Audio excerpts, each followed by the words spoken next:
Our life's experience is programmed for ups and downs. There are times when you feel emotionally uplifted, and there are times when you feel like, what is the need of staying alive, let alone pursuing that vision? That is why motivation and staying motivated is the lifestyle of winners.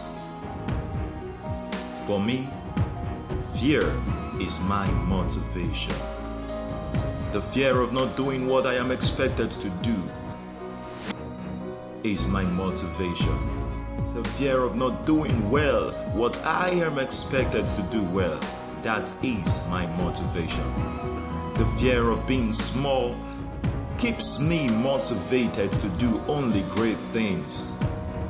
I am not motivated by money.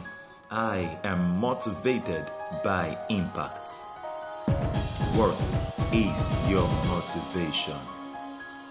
Motivation is finding the reason to do what you do. Motivation is for great minds. You don't need to be motivated to do small things. So if you're listening to this, that is a sign of greatness on your inside. Have you found your greatness?